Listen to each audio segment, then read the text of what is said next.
And we'll do this. Take two. Welcome to the Elkhart Rotary Club. It is the last day of February, and excited to be here today. Thanks everyone. Great crowd, good crowd online. We've got 23 folks, and I know we're going to announce guests, but I would like everyone to put your attention over to Tom Neat. It's his first meeting back in 2 years, and Tom, we're really glad you're here.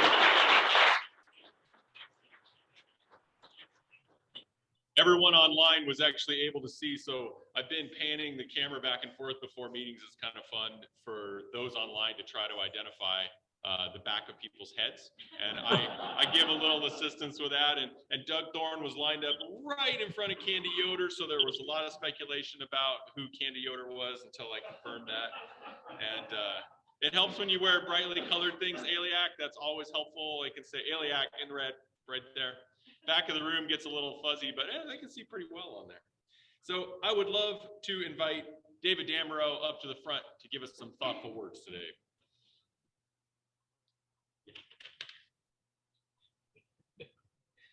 Sorry, conversations. Over the past 6-7 years, especially from what I can see on the national level, I have noticed the art of conversation has been lost. Many pretend to have conversations while making the assumption that their opinion is fact. I've also noticed that many really only want to hear from people who think and talk like themselves. Having a genuine conversation with someone outside your bubble should do one of three things: confirm your belief, cause you to rethink your belief, or change your belief. A conversation is the best way to clear some clutter and even express your thoughts. Often conversations are a spontaneous flow which relaxes the mind. They can be energetic, mentally stimulating, and provide normal life pleasantries. The conversation is a two-way process that comprises active listening and speaking. So starting a good conversation is definitely an art, and knowing ways on how to initiate a conversation is definitely helpful in the long run. Just a couple of quotes. One good conversation can shift the direction of change forever. Love without conversation is impossible. A single conversation with a wise man or person can be better than 10 years of study in books. Body language is a very powerful tool. We had body language before we had speech, and 80% of what we understand in a conversation is read through the body, not the words. We live in a technology-based universe in which we are always communicating, and yet we have sacrificed conversation for mere connection. And then lastly, conversation does not have to lead to consensus about anything, especially values. A series of good conversations will lead to many things that can be positive for you, your family, and your community. Pledge allegiance. United States of America, and to the republic for which it stands, one nation, under God, indivisible. Before we test. Is it the truth? Is it fair to all concerned? Will it build goodwill and better friendships? Will it be beneficial to all concerned? Thank you, David. That's a really important thing to remember. We all appreciate that. Have good conversations with folks. Aaron Wagler greeted you on your way in. Aaron, do you want to introduce our guests? All right. Welcome. We've got two guests today. The first one is Mark McDonald from the South Bend Club.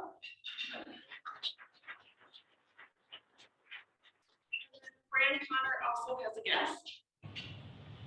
My guest today is Barb Kamba, and she is the owner and CEO of a nonprofit organization called Rhyme and Reason. They help the mentally challenged and disabled, and I put an invitation on each of your tables to look at. We're having a gala event on March 11th, and it'll be a fancy night, and they have silent auction. That didn't take long.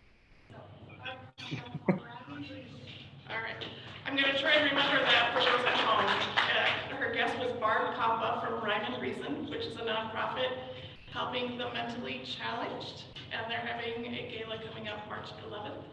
Look at you. All right, that's all, thanks. Thanks, Aaron. And welcome guests, we're glad you're here. Okay, if you have an announcement, please make your way forward. Is Bill Burton here? I'm not seeing Bill, nope. I just wanted to, I'll make some announcements while folks are coming up. That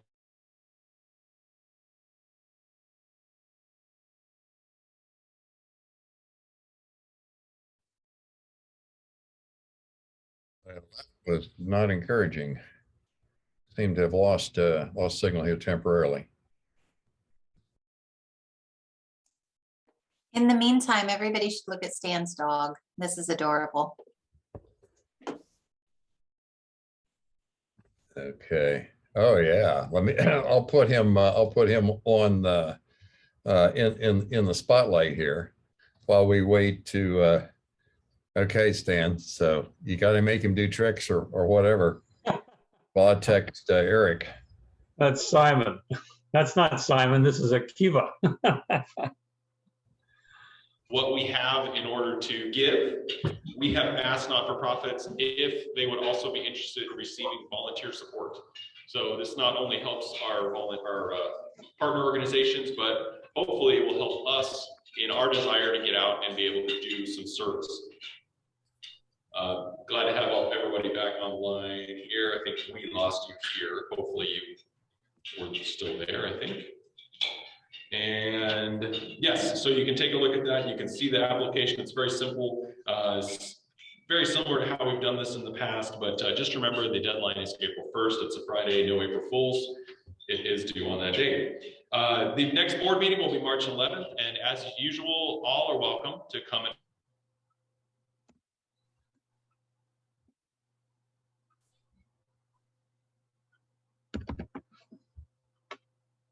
Next thing we dropped it again. Stan, you have to call your dog back. Come here. Come here, Kiva. Come on. Come on. Come here. It's like welcome to Canine Rotary, right? Yeah, well, he says, I had enough of the meeting. Right, right. Well, I've got a Bernese Mountain Dog. Oh, boy. Come here, girl. Come here. There you go. I don't know whether she's getting, she's probably getting fuzzed out here. This Ella, come here, girl. Yeah. She gets a lot of sleep in during the day. But Yeah. All right, let's see who else has dogs. So please make sure you reach out to Mo, join him for dinner in his home, and thank you for hosting, Mo. Appreciate you. thank you, Julie. That's perfect. Thanks a lot, Mo. oh, too late. Sorry again, online folks. I hope we're maybe it looks worse here than it actually is there. We'll see. Okay. We've got upcoming meetings. The programs are actually on the website. As you know, you can take a look on the left-hand side of the homepage if you're looking on your PC or right there on your phone. You can actually see who's coming up. Also, I wanted to make sure that everyone in here knows their access, the username, and their password to be able to get online on Club Runner to the back end. It's really important that you can all at least log in. If you want, you can take a look at your information. Is anyone in here, just a quick show of hands, anyone in here need help? That's a very general phrase. I should be specific. Is anyone not able to access their Club Runner and would need some help? Please let me know. It's really, really easy. And I know that your default username has our club extension. I believe it's 414 or .4140 originally. If you can't remember that and want to change your name, your username to just about anything, as long as it's not a username that's already being used, we can change that. Just let me know and I can reset your password. We're talking a 30-second sort of thing. So please don't think that that's a big inconvenience. If you can't access and don't know where to do that, please let me know. I am going to share my screen here and show you just a little reiteration here of where that's at on the home page. It's up in the upper right. It's right here under member login. You can see that right up here, and it's actually on the phone app. I'm trying to remember. Aaron, do you remember? Is it right? I think it's right up at the top still on for member login. You click it, you get a screen that ends up looking like this. You enter your username. I changed mine because I don't remember the 4140. And so I just made Eric Gardner. Of course, now that I changed it, I can't remember it. And then you drop your password in there. It logs you in automatically, and then notice how it's got my name up here. So if you have trouble with that, let me know. I'd be happy to help you out. Okay. All right. Speaking of donations committee, we've got that donations grant form online and ready for people to fill out and turn in by April 1st. Let's raise some money today. I would love to welcome today's sergeant, who needs really no introduction. Doug Thorne, welcome. Come solicit some donations.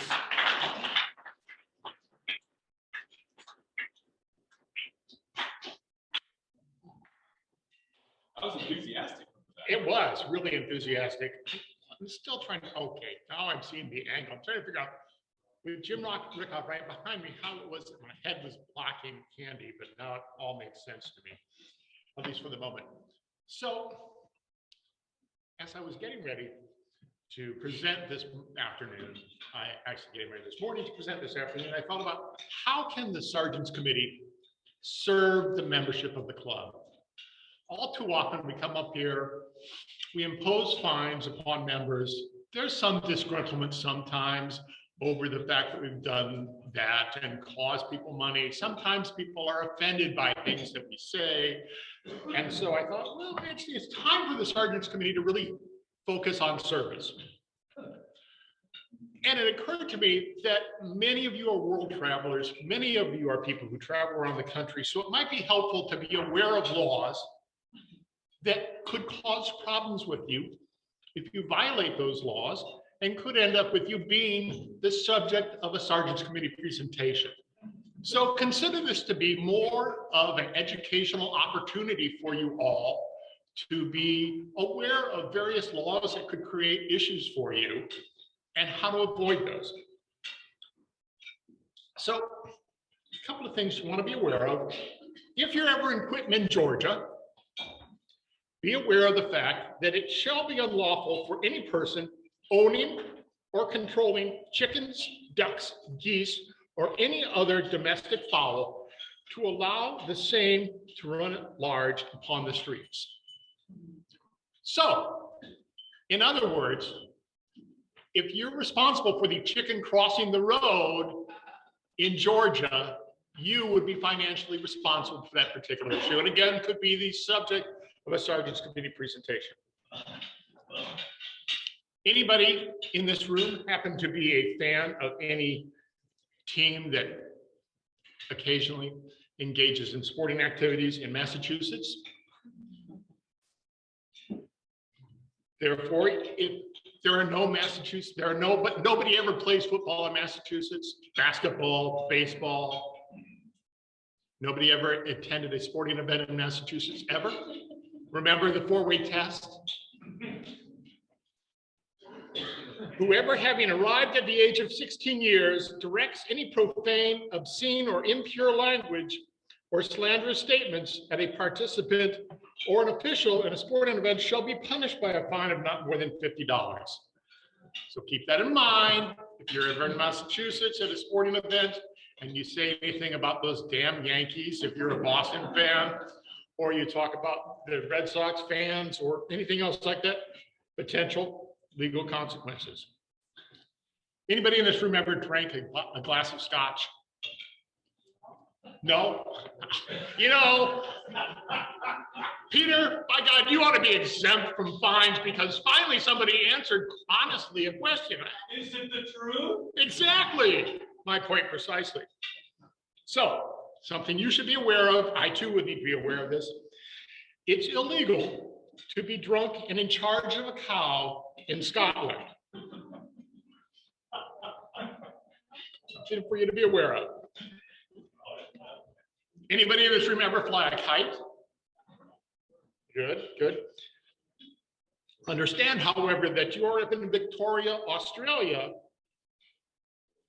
If you cause somebody to be annoyed by your flying a kite, you have violated the Summary Offenses Act of 1966.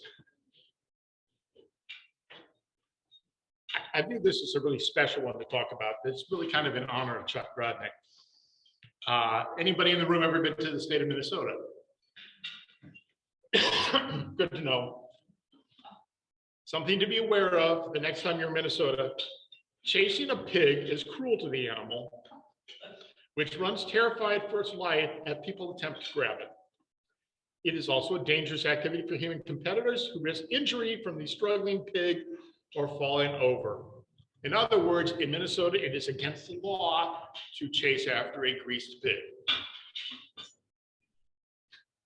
A couple of other important things for you to be aware of. Anybody ever use silly string?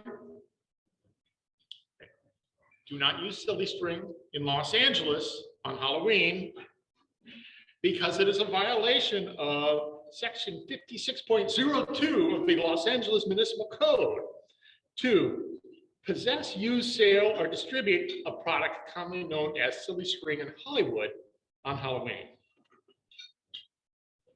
You should also be aware of that here in the state of Indiana, sadly, this did not pass. There was an attempt in 1897 to redefine the value of pie. Not a piece of pie, the value of pie. A couple of other things going back to the issue of cows, clearly an important issue in Great Britain. It is illegal to drive cows down the roadway without the permission of the Commissioner of Police. A couple of other things for you to be aware of before we wrap this up.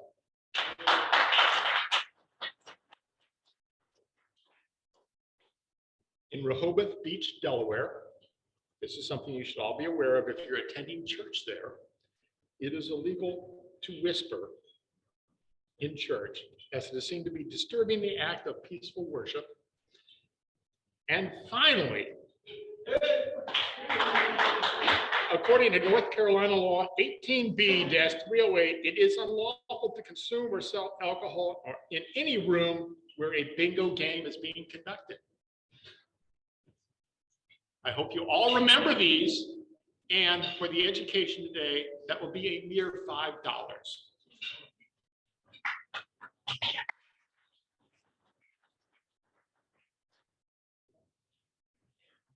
That was good. See, it's important. We have this diversity within our membership. Some folks come from the school district, and here they are giving out this and an attorney at that. So almost free legal advice. I think that's pretty good stuff. So if you're watching a Patriots game, as long as you're in Massachusetts, it sounds like they could solve a lot of their funding issues. I would think at one single Patriots game. That'd be a lot of fines levied there. Oh, that's funny. Did I miss something, Doug, about the trying to redefine the value of pi? Yeah. So we're talking pi 3.14.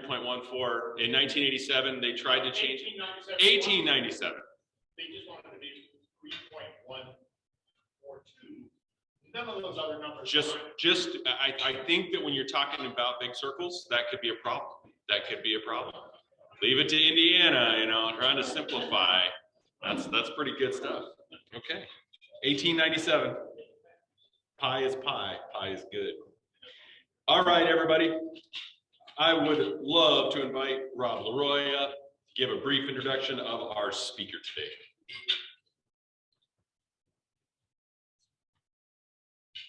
So our speaker today does know the value of pi and has made a mastery of pi. So I think he's going to tell us a little bit more about that. Joel Miller joins us today from Essen House. He is the general manager of Essen House, operations manager. Sure. Which is it, Joel? He does a lot of IT work there.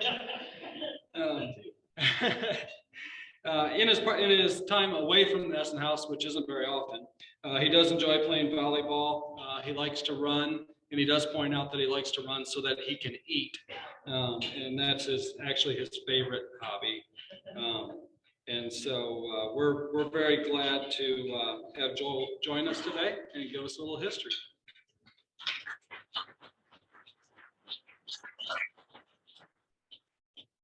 Hold up here. Share screen.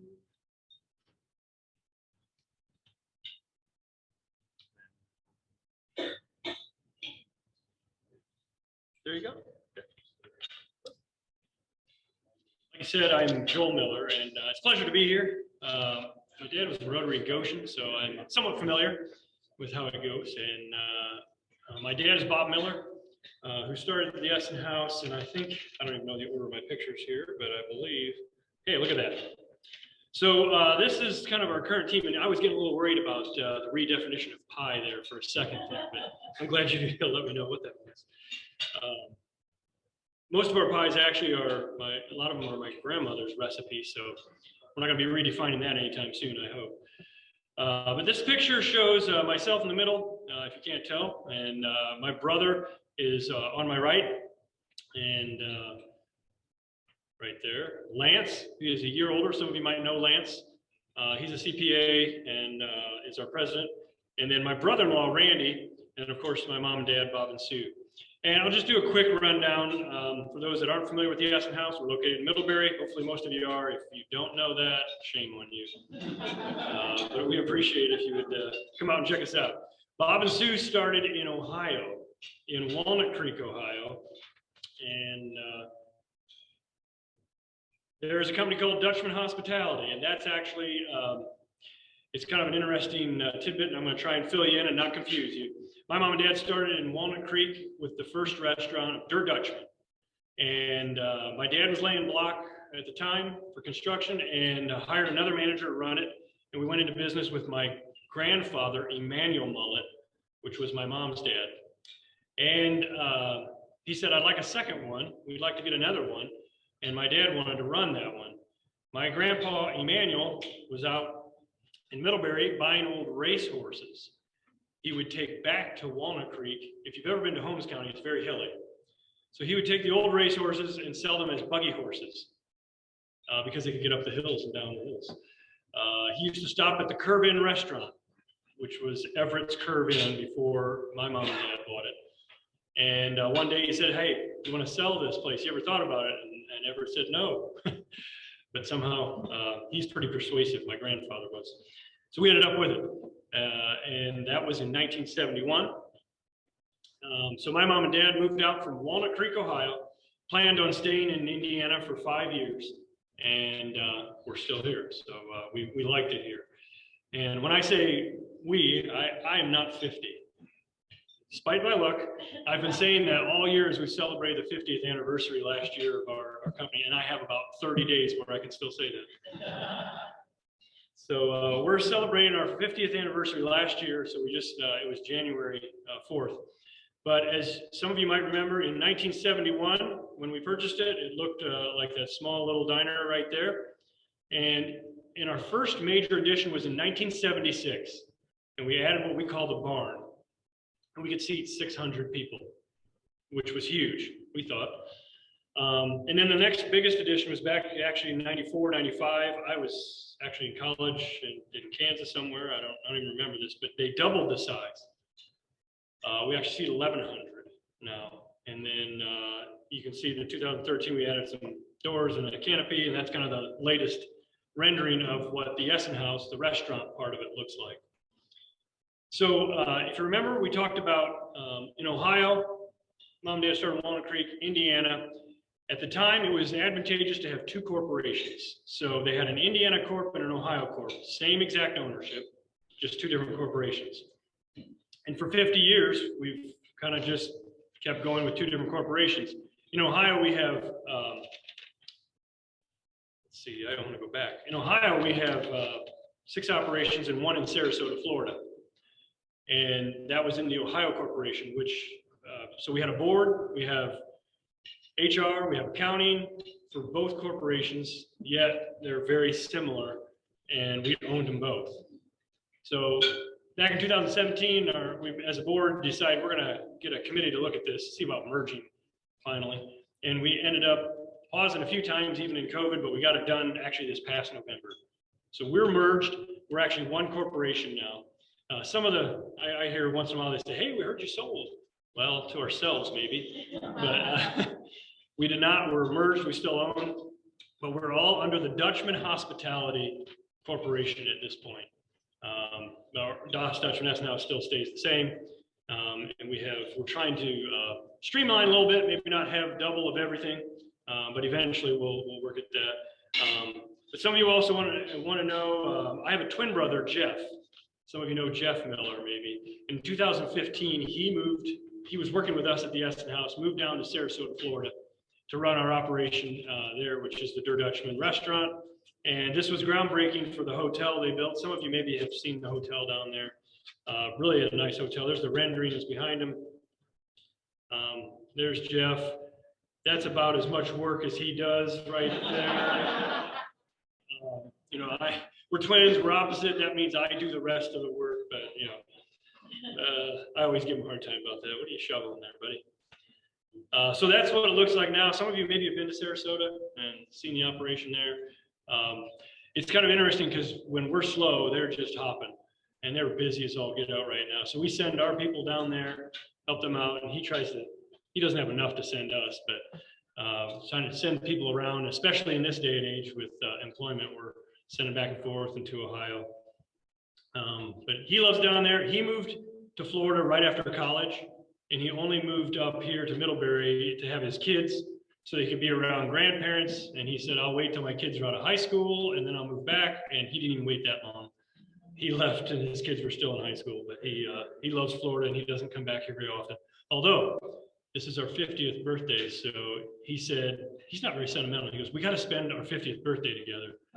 And I refuse to go to Indiana. So guess I have to go down to Florida. Anyone know what this building is? Yeah, the pie guy? Dan Noodles, yeah.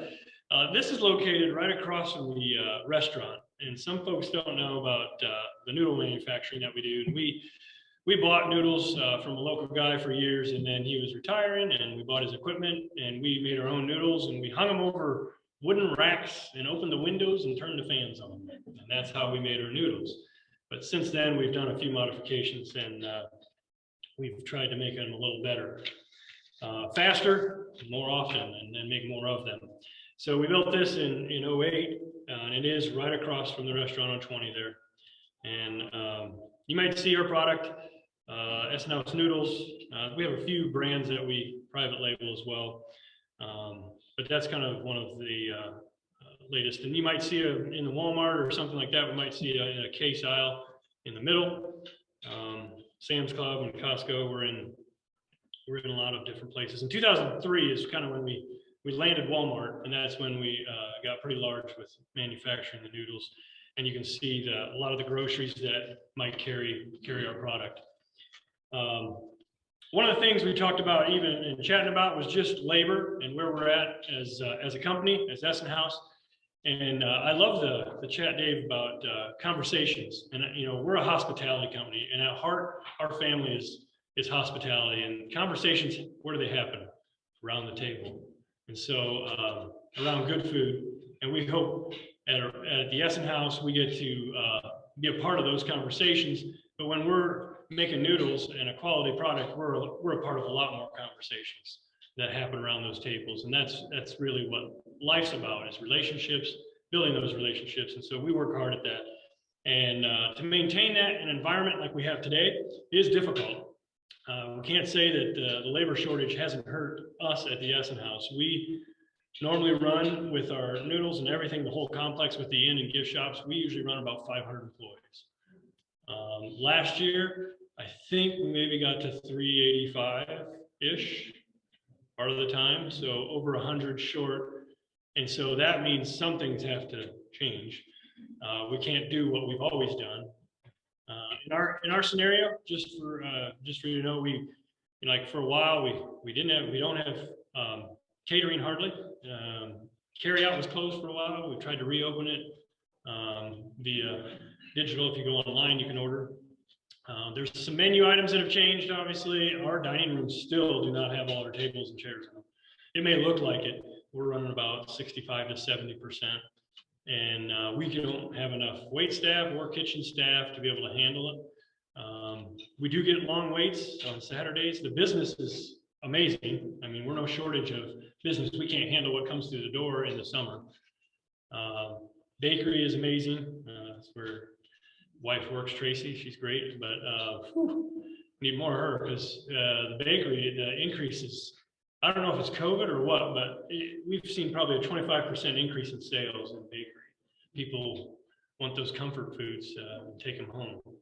So all we can do to keep up, we used to do a wholesale route where we would take our donuts and sell them at other places, and we just had to close all that down. We couldn't even get enough for our retail.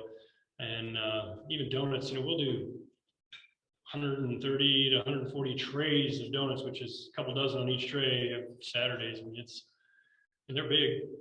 If you haven't seen our donuts, just think of the size of your face. But yeah, so that's been a real challenge. We've tried to do as a company a number of things to keep. The new title for myself is campus manager, because I oversee the whole campus. And a couple of them have made a joke about it. Since COVID, they've called me the campus pastor, because I just talk people off the ledge, because it's an overload. As many of you know in your own work environments, the stress that comes with the differences and lack of people can be overwhelming at times, and you feel like maybe there's something else to do. So we try and keep everyone there, and I tend to try and get around and make sure everyone's doing okay. It's been real interesting with our family. I mean, my wife has another job, but she's also in the kitchen. Lance's wife, Jill, and as many family members that don't normally work there are coming in and making food, whatever we can do. It doesn't surprise me when I hear restaurants or other businesses that are closing. Many of you might know next door here kind of announced that the 5th will be their last day, and I'm just heartbreaking. It's a great place if you haven't eaten here.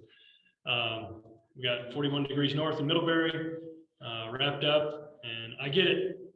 It's tough. It's tough without help, and you only want to do dishes so often, and you don't want to go home and do dishes either. I can tell you that. But no, but we're excited about what's going on. We've been able to, I think, keep the staff at a level where they have a quality of life, and that's what's really key. When they have time to be at home yet, we're not, we'll just shut things down, and if that's the case, take a little less profit. We know the sales are there, but if they can be with their family, that's a choice we've decided to make as a family, that we're going to do our best commitment to allowing them time to be at home and work with that. So it's been a real challenge, but we're rolling along and we're not going anywhere. And so I put this next picture in just to let you know, that's supposed to be full. That's our factory, our noodle factory. We can make a semi a day of noodles. We work 5 days a week. We make 5 semis a week. And we've just been depleted. We have nothing. We don't have people to make a second shift. We often do that. And so we now just divvy out who gets what, depending on, like Walmart, of course, is going to get 4 or 5 semis out of 2 weeks. And then we just start giving out to who the others are, what we can do. We short everyone. We've never shorted anyone before.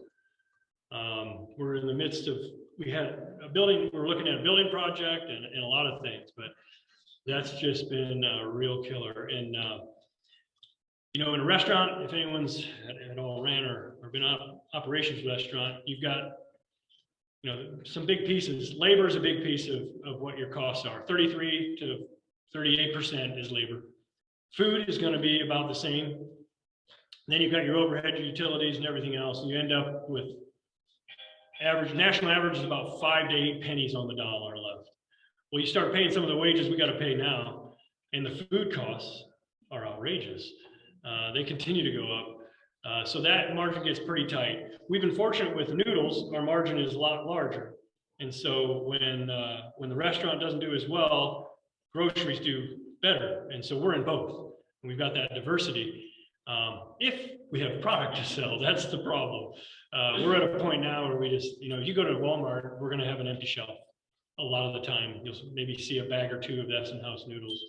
And so that's been a real challenge to figure out what we're going to do there. And Durham flour is what we use for our, it's one of, the largest percentage what goes into a noodle is flour. And that went up 75%. Small side note, I have a son, my oldest son, Bryce, who actually is out farming in Montana. And he works for a farmer who actually grows durum, which I didn't know when he first went out there. So he always tells me what's going on, and then I call our buyer and I'm like, hey, we got to lock in now. He said, how do you always know what's going to happen to the market before I do? Because he's supposed to be the knowing. And I'm like, well, might have a kid working in it. But, so it's something, it's a real challenge. And like any other business, acquiring your commodities and getting them at a reasonable price is difficult. So we work at it, and have worked really hard at that to get it to our best so that we don't have to increase prices much. But of course, like everyone else, we're having to increase prices and so forth. So some of the quick things, I mentioned a few that we're not doing now, like we're not open Mondays yet. And the thing that we bring stuff back in the winter when we're slower, we feel like we can do stuff. But whatever we decide to do, we always think back, okay, if we get no more employees, can we do this in the summer?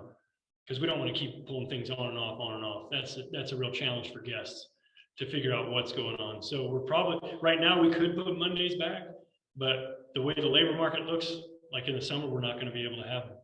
So probably not going to put Mondays back, not at this point. We've added family style back, which we didn't have for a little while, on Saturday nights only. I think we can pull that off all summer long too. So it's just one of those things, even what we're adding now, we have to decide, will we have enough labor to pull that off when it gets really busy? If Jeff down in Florida could maybe have some more labor for him, but he doesn't send too many.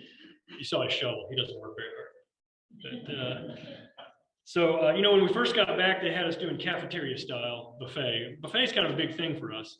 And of course, all the pundits said, buffets are dead, they'll never come back. I was like, whatever. I don't think that's the truth, but they don't always know what they're talking about. Now, we just have them coming in the doors. Like I said, we can't really handle all the people we get at times just because of the labor. But we are at least at a normal buffet situation. We're not serving it. That was a nightmare, cafeteria style. We don't want to do that again. It's been interesting with Mondays closed and all the things that we've cut down, like I said, catering, our wholesale routes, all that stuff. We compare to 2019, we kind of ignore 20 when it comes to financials. Week in and week out, in 21, we had almost the same or above sales as 2019 without a Monday and without staff. It's absurd, and we feel it. We do, and we're grateful. We're so grateful because it could be in a different situation. And it could be more. Obviously, your mind as a business person, you go, look at all I've missed. We could have been open these extra days. I could be doing these extra things. But you gotta protect your people. They have to have a life, and you got to live to see another day, and keep your people. That's really key. If they can't have your conversations at all, they're going to be done. And so, that's really what we work hard at, is keeping our relationships with our staff. We work side by side, and we don't ask them to do things we're not willing to do. It's a fun environment. Hospitality is in our blood. We love hosting people at the Essenhouse, just like they're coming to our house. We want them to have a great time and a great food. Don't change the pie, for sure. One of the things you guys also might know about the Essenhouse, I'll wrap up here and ask for some questions. Sorry, I can talk forever. Cruise-ins. Anyone been to one of their cruise-ins? Hopefully, yeah. We started in 2006, so this is 17 years, I believe, of Essenhouse cruise-ins. We said, hey, Tuesday, Wednesday, we got a flea market. Friday, Saturday, we're busy on the weekends. And we have this Thursday day, we need something. And I was talking, never underestimate your conversations. I was in a break room eating with one of the van drivers, older guy, and I just said, hey, what'd you do this weekend? He goes, I went to a cruise-in. I was like, what is a cruise-in? He said, well, we went to some restaurant and we all parked and hung out. And I'm like, huh. I said, you know, we've been trying to get Thursdays, but you think people would want to come here? Oh, yeah, it'll be easy as all get out. I guarantee is what he said. I've always told him that. You always guarantee me. He said, print a flyer and I'll hand it out. I said, oh, I can do that. So we printed out, and I think the first day in 2006, we had 23 cars, and I was like, whoa, this is really going to work. So we've been doing it since then, and now we have lots of cars. I don't know if you can see that picture or not, but it was just a photo back in maybe 2008 or 9, one of the last ones. And I did have a video on here that you might get sent to you. It's a 2015, it's kind of drone footage of our last cruising. And during the summer, we'll have on a sunny day, it's usually 400 to 500 cars, something like that, 300 to 500 on an average day. But the last one, I don't even know why this is. Like I said, I'm not from the world. I am now, I guess. But the last one of the year, they always come out in droves. If you've ever been to that one, I think last year was almost 2,000 cars. They just every year, we have them stay at the hotel. They're parked all over the place. It's really kind of a nightmare. I don't even suggest coming, but it's pretty cool to see all those cars. I love it. And we have a great time with them. And it's fun. Steve Payne's the guy's name. Unfortunately, he just about a month and a half ago, he passed away. Older gentleman, but great. We have a great relationship and with his kids, and have missed him. This will be the first year without him with cruise-ins, but we do have fun. We've made it a little more of a community event in these last couple of years. We've got Dips on the Vine, which is an ice cream place downtown Middlebury, comes out every week. And then the last one, we've been doing the local food trucks come in. Even though we have a restaurant, we can't handle all those people at one time. And it's kind of a taste of Middlebury, taste of the community. And we have invite some of the community businesses to come be a part of it. And it just made it, we have a big, it's kind of like a park out there anyhow. We might as well enjoy it together. And so that's been fun, and I host those. My brothers refused to do it, and now after all those years, I think I'm stuck, but I enjoy it anyhow. So if you go out there, you'll probably see me, and then I usually bring jokes. That's the big deal. They're not funny, but they're clean, so that there's kind of our SNL's Cruising t-shirts. You might recognize some of those. We did that on the 10th anniversary.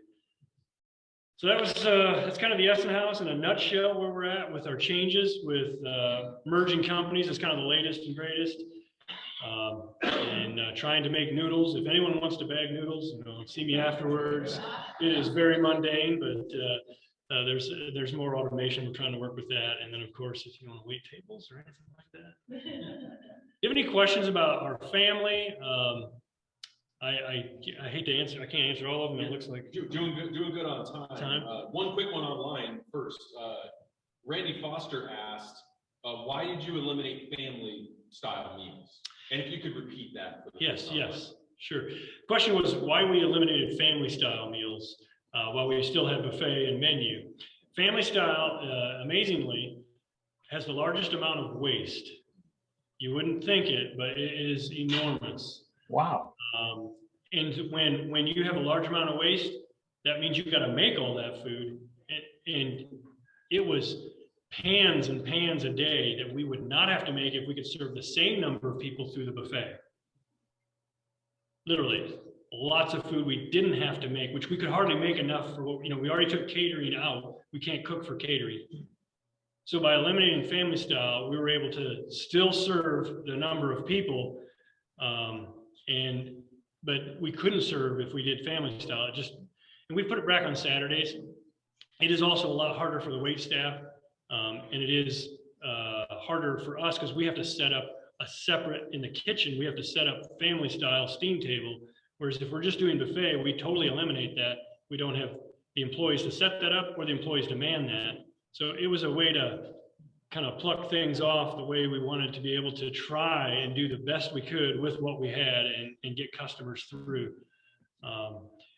Like I said, we've recently just added Saturdays. because we have banquets and we do family style anyhow, it's already set up. We can try and do it that way. We would love to have it during the week. That's what we're known for. That was probably one of the hardest things for us to pull off, because we were built through family style dining. And I remember our HR director almost in tears, just like walking out like, you can't do that. I'm like, well, we got to stay open, you know? So that's a really good question.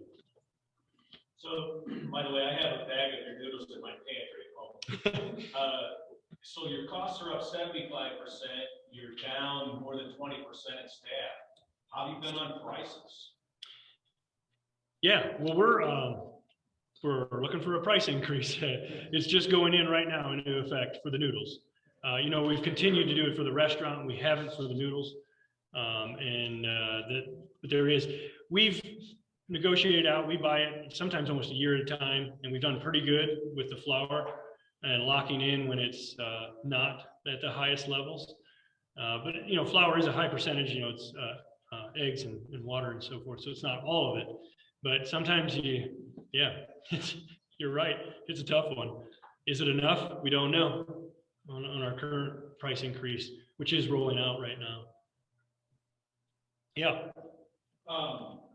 Just for relativism, can you give me a sense of how many people, say 2019, you were able to serve on a Saturday night, and how many staff that took relative to now on a Saturday night? How many staff it take? Good question. That happened. And then a second one I'm curious about is, since we were talking pies, what are your top sellers? Sure. We'll start with the pies. Red raspberry cream is the #1 seller. Very interesting. If we had strawberry, peach, or blueberry year round, obviously those would be the top ones. The fresh blueberry, fresh strawberry, fresh peach, those would take over, but we only have them when they're in season. But red raspberry cream and then peanut butter, I believe. Dutch apple's up there too. But yeah, those are part of the pies. On a Saturday night, if we're busy, we can serve 5,000, 5,500. It can be more than that sometimes, but on average, number of guests. That's now. That was before COVID in 2019. It would probably take, I don't even know on the number of people during the day. Probably 150 throughout the whole day with all the shifts at the restaurant alone. And then now we're not seeing, I mean, we have price increases that also bring sales up, but we're probably seeing 4,500 on a Saturday. And if we're pushing 100, that'd be great.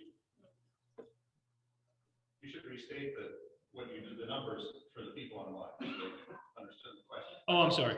The question was how many people that we serve on a Saturday before COVID in 2019, and then how many people we had to serve those at the restaurant, employees wise, and then now how many guests we serve and how many employees we have to serve those guests post-COVID. The kitchen, I'm just amazed when I go through the kitchen how few people we have at times. I'm just like, how are we even putting this out? A lot of different systems have been put into place, obviously like any other company, to make us more efficient. Just doing things we hadn't thought of before, only out of need and necessity. Do you figure those things out? Have there been some of those things, to just add on to that, have there been some of those things that you said, we're going to keep this around? We didn't think of it, out of need, necessity, we did it. Now it's going to work. That's probably going to stick with us. Have you had any of those moments? Yeah, good question. Is there any changes that we've made because of COVID that we've said, oh yeah, we'll keep that? There's no reason to go back. Yeah, there's been a number of those. I should have probably all wrote them down. One, the simple one is, you know, we used to switch on Saturdays every day. Our breakfast buffet ran smack right into our lunch buffet. And we ran around like chickens with our heads cut off to pull the breakfast out, put the lunch in, and have no gap. Well, we were like, we're killing ourselves. We got at least, so we put in a half-hour gap to give ourselves a break. Well, we'll never go back. Ever. I mean, it's like, oh, this is just glorious. We've changed at the end of the night when the buffets close. how long you have to eat to get stuff once you get seated, or if we seat you earlier and how we seat there, so that we can break down, because we can't stay there all night. And we used to have enough people where we could just send manpower at it. Now we have to decide differently. Again, that's something that won't go back. Even in the back kitchen, you know, how we cook stuff, when we do, at the size of, we do, we've made some changes. We're like, wow, yeah, we would never want to, why didn't we do this before? So there's a lot of those aha moments, like any other company and business that you've run into that you do, and you go, yeah, well, this is a keeper. And then there's some you want to go back. Yeah, sorry. Joel, I spend a lot of my time weekly involved with the economics of what's going on in Elkhart County. And I did something a couple of years ago that I found very challenging at the Essen House. I just wondered who buys all the stuff out of the gift shops. So I spent 2 hours one afternoon watching what people purchased and the things that they were carrying, if you will, after they paid for it, out of the restaurant. I was amazed at the amount of stuff that people buy. I mean, it was absolutely incredible. And so your gift shops have to be a very good profit center for you. Yeah. Yeah, asking who buys all the gifts at our gift shops at the Essen House. And yeah, it is, it's a large deal. We have a big team that, does the purchasing. We have one main purchaser that, like any other company, you can repurchase stuff that's going to sell fast. And then you got to have somebody who's got your eyes out on the horizon, what's coming, what's going to be hot, what's going to be next. And so we certainly have individuals that are keeping in touch with that as well. And we have 3 gift shops, and then actually the biggest gift shop is the restaurant, because we have stuff in the hallways there and near the bakery. And so that actually sells the most out of there. And yeah, when I go places, that's not something I purchase. So I'm like you, like, wow, who in the world's going to purchase all this? But people, they buy this stuff, and I'm just like, and we go to Atlanta every year to the gift show, which is large, and then that's where we, hit the companies and get what's coming. And I look at the stuff that I'm buying for the shops, and I'm like, I would never buy this. But here we go. It's not about me. That's one thing I've learned. It's not about me. Joel, thank you very much. Yeah. And I imagine you'll stay around a little sure. bit.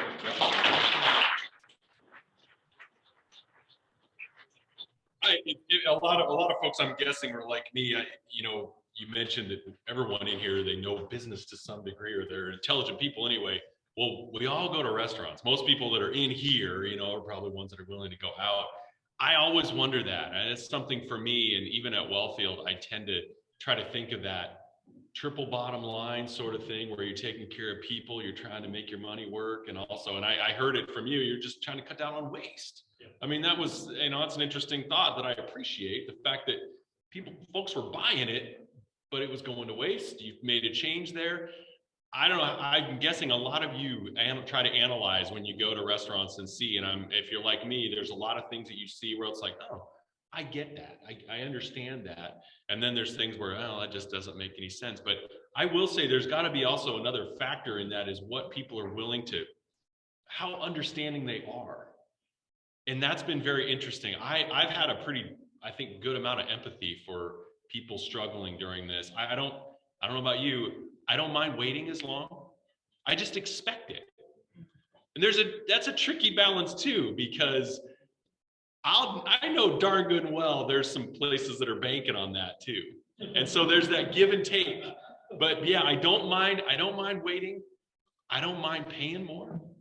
It's more expensive. We all get that. And if we can still make the bottom line work, it just means we're maybe serving less people, but we're still able to make a profit and keep care of our folks. It's fascinating. It's fascinating. I could talk about that for hours, and not from a practical standpoint for me, but I just love trying to balance how everybody thinks. So thank you very much, Joel, for being here today. Joel will be around a couple more minutes if anybody's got any questions. Joel, the Wellfield was founded by the Elkhart Rotary Club in 2005. We like to give out some passes, so I've got some of those for you. We're open year round, and we're open on weekends right now, but come April 1st, we're open 7 days a week. How about that for a way of sliding that in there? So some passes for you. thanks for being here. Thanks, everybody. I love seeing the attendance is creeping up there a little bit. Look for an email from me this week. I've got some information and a question for you about our food and a buffet option here. So look for that. Everybody, have a great rest of your week. March 1st tomorrow. Have a great month where spring is coming to us. Enjoy the sunshine. Rotary's adjourned.